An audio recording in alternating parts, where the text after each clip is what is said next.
Assalamualaikum warahmatullahi wabarakatuh. Waalaikumsalam warahmatullahi wabarakatuh. Bismillahirrahmanirrahim. Alhamdulillahi wa kafa wa salatu wassalamu ala asyrafil anbiya'i wal mustafa wa ala alihi wa ashabihi ahli sidqi wal wafa. Subhanaka la ilma lana illa ma 'allamtana innaka antal alimul hakim.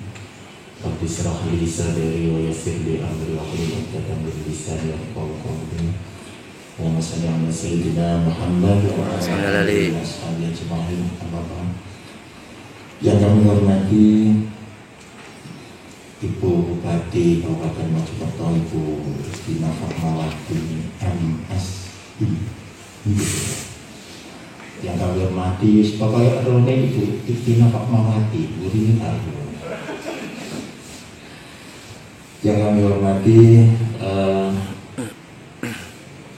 Kepala Dinas Pendidikan Kabupaten Mojokerto, yang kami hormati serta Kepala Hukum Bapeda, dan para tadupa. Saya juga melihat beberapa dari Kepala Bidang Pendidikan dan lulusan Pendik Dinas Pendidikan Kabupaten Mojokerto, dan semua yang hadir pada kesempatan kali ini, teman-teman pengurus MKKS SMP Swasta Kabupaten Mojokerto, yang dalam hal ini alhamdulillah ini sangat bersemangat sekali untuk bisa mengikuti audiensi ini. Ini adalah barang yang langka. Saya bersyukur dan berterima kasih. Salam dan salam mudah-mudahan Ibu Bupati yang kami hormati dan seluruh yang hadir pada kesempatan kali ini. Perkenalkan, nama saya Miftahul Arifin atau Arifin gitu aja, Ketua MKKS SMP Swasta Kabupaten Mojokerto. Saya dari lembaga SMP Islam Wali Songo Soko Kabupaten Mojokerto. Yang ketua yayasan kami, saya di bawah naungan Yayasan Wali Songo Kedung Maling. Ketuanya adalah Bapak Haji Badrus Soleh, dan istrinya adalah Ibu Kaji Lilik. Mungkin sangat familiar bagi kita. Soalnya aku mari dulu loh ini nih. waktu Bapak terus mandu. Ya, saya juga melihat. Kemudian ini adalah teman-teman kami. Ini adalah Bapak Mukhlasan, Kepala SMP Dini Kabungging sebagai bendahara. Kemudian yang di sana adalah wakilnya adalah Bapak Samsudian dari SMP Babu Rohmah, Kepala SMP Babu Rohmah. Kemudian ini adalah Pak Sulis dari SMP Al-Akbar. Kemudian Pak Sugiono dari SMP Penambunan. Ini adalah Pak Surul dari SMP Benusina. Kemudian lagi Bapak Tamam dari SMP Robetul Huda Soko, Bapak Budi dari SMP Santo Yesus Pacet, kemudian Ibu Eka dari SMP Pahlawan Kemlaki, Bapak Syukur dari SMP IT Al-Hidayah Kuporjo, kemudian yang moto itu adalah Bapak Fatik dari SMP Islam Khairiyah Hashim Mojosari. Teratasi oleh lembaga-lembaga dan perubahan peraturan yang kemudian dikembalikan ke Dinas Pendidikan, sehingga titik tekan kami pada saat ini adalah cuma dua. Yang pertama, bahwa ketika kita melihat pada Pergub yang ada, dan sebelumnya kita melihat pada peraturan daerah nomor 6 tahun 2007 tentang penyelenggaraan pendidikan, maka di situ ada kata-kata dapat.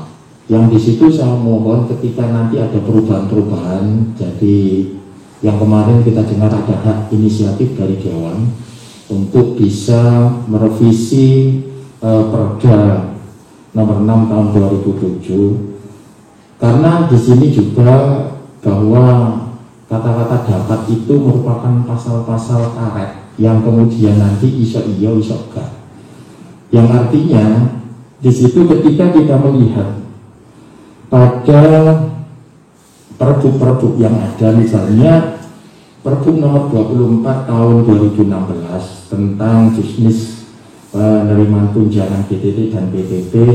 Alhamdulillah swasta itu dapat, yang dikomandani ditandatangani oleh Bapak Mustafa Kamal Pasha. Alhamdulillah swasta dapat. Saya terima kasih sekali 2016. Tetapi kemudian ketika berubah bergulir dan bergulir di Pergub nomor 2 tahun 2019 tentang juknis pemberian insentif BTT dan PTT, kita melihat pada bab 3. Maka di situ kriteria penerima insentif hanya BTT dan PTT di sekolah negeri, yang sampai saat ini swasta tidak mendapatkan. Yang kemudian kita lihat pada data di negeri itu adalah sekitar 1.500 orang dengan tunjangan 700.000 per bulan. Itu hanya yang mengabdi BTT-PTT yang di negeri saja, di sekolah negeri. Sedangkan di sekolah swasta tidak mendapatkan sama sekali. Maka dalam hal ini Ibu Bupati dan seluruh yang hadir dalam hal ini, kami sekolah swasta ada 85 sekolah swasta Kabupaten Mojokerto. Jumlah guru yang diakurasi di dalam kami adalah 807 dengan terbagi 2, yang sertifikasi 231 guru, kemudian non sertifikasi ada 576 guru. Jadi total semua guru yang induk di sekolah swasta, SMP swasta Kabupaten Mojokerto ada 807 guru. Sehingga dalam hal ini kita memperjuangkan teman-teman guru yang belum sertifikasi saja sekitar 576 guru. Dengan beberapa pertimbangan. Yang pertama, bahwa pendapatan guru swasta Kabupaten Mojokerto ini sangat memprihatinkan. Taruhlah saja misalnya dalam 1 bulan di situ seorang guru mendapatkan 10 jam atau 20 jam mengajar setiap minggu, maka di situ dihitung setiap bulan. Maka 1 jamnya katakanlah 15.000. Maka di situ guru tersebut mendapatkan 300.000 per bulan.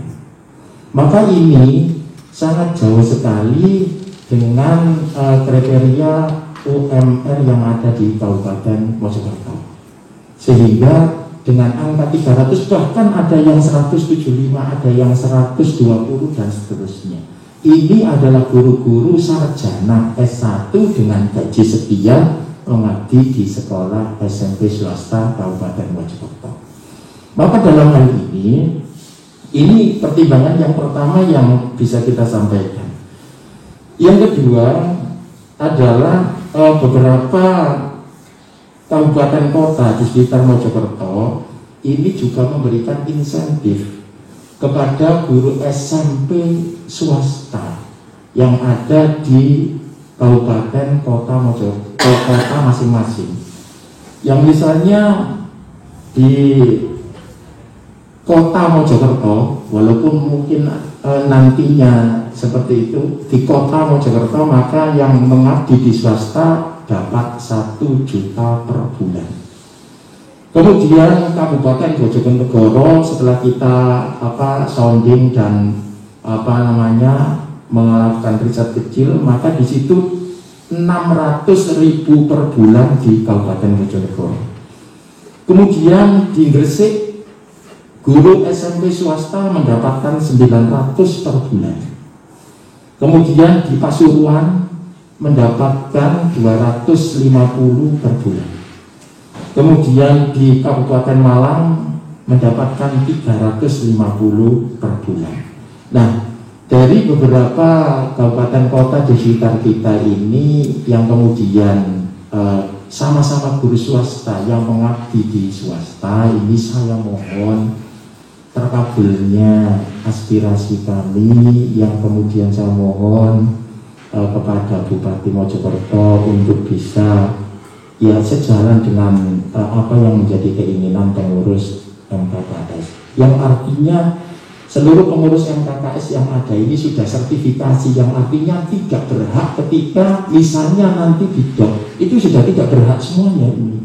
Yang kita perjuangkan adalah guru yang belum sertifikasi. Ini dengan gaji yang sudah saya sebutkan tadi 300, 175 dan seterusnya.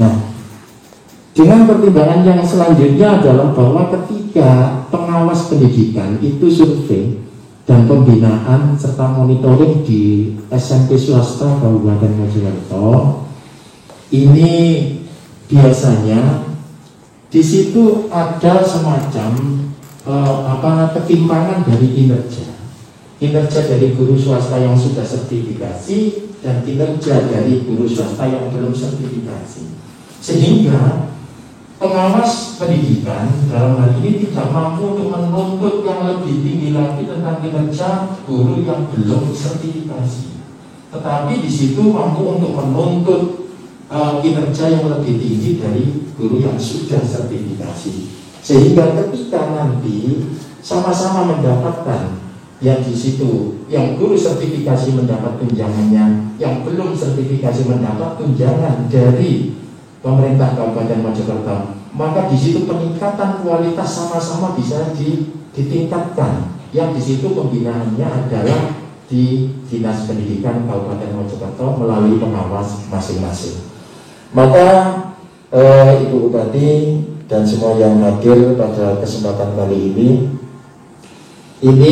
merupakan hal-hal yang sangat signifikan kalau menurut saya, karena beban guru semakin lama semakin berat dengan pendapatan yang seperti itu, maka perlu adanya dana atau insentif pendamping dalam rangka untuk peningkatan seperti itu. Dan juga ini kalau saya lihat di negeri yang mengabdi di negeri, GTT yang mengabdi di negeri, data yang kita terima adalah sekitar 1.500 dengan tunjangan 700.000 per bulan. Maka dalam hal ini saya mengusulkan dan memohon kepada Bupati Mojokerto untuk tunjangan 700.000 per bulan itu sama juga diberikan kepada GTT, PTY yang mengabdi di sekolah swasta. Ini saya mohon seperti itu, karena insya Allah di situ yang non sertifikasi tidak banyak, sekitar 500 sekian, tidak banyak. Maka dalam hal ini saya sangat berharap dan mohon kepada Bupati Mojokerto untuk bisa mengabulkan apa yang menjadi maksud kami, dan juga ini dalam rangka untuk menyenangkan anak-anak. Maka di situ posda yang selama ini diterima oleh negeri yang berupa kain itu swasta juga mohon untuk diberi juga, yang intinya diberikan kepada siswa. Maka di situ ketika siswa negeri mendapatkan posda berupa kain seragam sekolah dari pemerintah Kabupaten Mojokerto, maka dalam hal ini kami mohon juga siswa-siswa kami yang ada di SMP swasta juga mendapatkan hak yang sama untuk mendapatkan seragam dari pemerintah Kabupaten Mojokerto. Jadi Ibu Bupati yang kami hormati, ini adalah ikhtiar murni dari kami, dan doa kami kepada semuanya, mudah-mudahan Mojokerto ini menjadi kabupaten yang baldatun thayyibatun warobun ghafur, mahrifah loh jinawi toto tentrem pertora harjo, amin Allahumma amin. Jadi itu sementara yang bisa saya sampaikan. Saya mewakili semuanya, terima kasih dan mohon maaf apabila mengganggu aktivitas Bupati dan seluruh jajaran yang ada, karena ini murni kita melihat di bawah seperti itu. Mereka adalah pendidik, mereka adalah pahlawan tanpa dan jasa yang di situ dengan gaji yang sangat miris sekali. Maka ketika Kabupaten Mojokerto memberikan apa yang kemudian kita minta, insya Allah mereka akan sangat senang sekali dan mendoakan kabupaten terutama Ibu Bupati untuk senantiasa mendapat rahmat dari Allah Subhanahu wa Ta'ala. Amin ya Rabbal Alamin. Ini merupakan jariah ke depan dan ke depan yang mudah-mudahan senantiasa saya harap dan saya mohon untuk bisa dikabulkan. Itu sementara yang bisa saya sampaikan mewakili teman-teman semuanya. Terima kasih dan mohon maaf. Jazakumullahu khairan katsira wa huwa muwaffiq ila aqwamit thoriq. Assalamualaikum warahmatullahi wabarakatuh. Bismillahirrahmanirrahim. Assalamualaikum warahmatullahi wabarakatuh. Salam sehat dan sejahtera untuk kita semuanya. Bismillahirrahmanirrahim. Alhamdulillahirabbil alamin. Wassalatu wassalamu ala asrofil anbiya'i wal mursalin Sayyidina Muhammadin wa ala alihi wa ashabihi ajma'in. Yang saya hormati Bapak Sekretaris Daerah Kabupaten Mojokerto, juga wonten Bapak Asisten 1, Kepala Dinas Pendidikan Kabupaten Mojokerto, juga Kepala Bapeda Kabupaten Mojokerto dan Kepala BPKAD Kabupaten Mojokerto. Dan juga yang saya hormati, saya banggakan Ketua MKKS SMP swasta se-Kabupaten Mojokerto beserta segenap pengurus yang mungkin saya tidak sebutkan satu persatu. Pun tak catat saya, tapi saya lali yang kunci ya. Motif Arifin. Oke, Bapak Ibu hadirin sekalian yang sangat saya banggakan, Alhamdulillah hari ini kita diberikan nikmat oleh Allah Subhanahu Wa Taala, diizinkan untuk bisa saling bersilaturahim. Nah, terkait dengan hal ini Bapak Ibu, dan saya ini juga intinya sebetulnya ketika menjadi kepala daerah itu pengennya bisa memenuhi semua harapan masyarakat seperti itu. Tapi ternyata satu hal yang harus kita pahami semuanya adalah bahwa kita ini sebagai kepala daerah menggunakan anggaran yang ini adalah bersumber dari keuangan negara.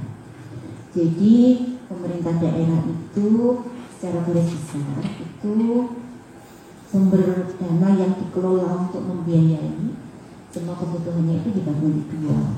Dana transfer dari pusat, namanya macam-macam pembagiannya, dan kemudian pendapatan asli daerah. Dari kualitas pendidikan yang diterima oleh anak-anak kita ketika mereka melaksanakan pendidikan secara baik. Nah, apapun Bapak Ibu dan apapun, pada prinsipnya saya sangat ingin memenuhi permintaan ini. Itu dan kembali lagi nanti diutak-utak lagi, dan tentunya yang saya tadi Bumiko juga sudah sampaikan ya bahwa proses anggaran itu tidak seperti itu. Jadi sekarang ini untuk yang sudah terplot penganggaran perencanaan pembangunan daerah untuk tahun 2022 sudah disepakati dengan DPRD dan sekarang berada posisinya di Provinsi Jawa Timur untuk mendapatkan evaluasi karena prosesnya harus begitu. Dan nanti setelah evaluasi dari Ibu Gubernur turun, kemudian nanti masih ada koreksi. Koreksinya itu koreksi yang karena ini yang masih terus berlapis-lapis, ini nggak sesuai aturan, ini gini-gini ngoten koreksinya itu lebih ke arah seperti itu. Nah, Bapak Ibu yang saya hormati, tadi saya melihat tentunya ketika kita dihadapkan pada kondisi keuangan yang sulit, yang sulit, kemudian bukan tidak memungkinkan, masih memungkinkan kita untuk bisa memenuhi apa istilahnya harapan dari panjenengan, masih memungkinkan. Tetapi tentunya kita harus berusaha melihat celah peluang. Maka tadi saya pun dari tadi nah akhirnya ini yang materi khusus bagaimana biasanya kita memenuhi sehingga kita nanti memadai dan bisa levelnya turun itu bisa di. Nah ini kan mesti kalau saya di luar tadi permintaan penjaringan nanti akan kita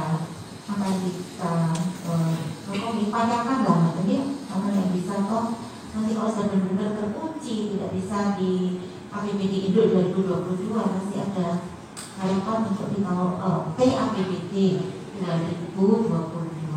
Nantinya berarti mungkin untuk akhir tahun itu yaitu ya sekiranya ya sekitar Oktober November Desember gitu. Tapi ya nggak apa-apa daripada tidak.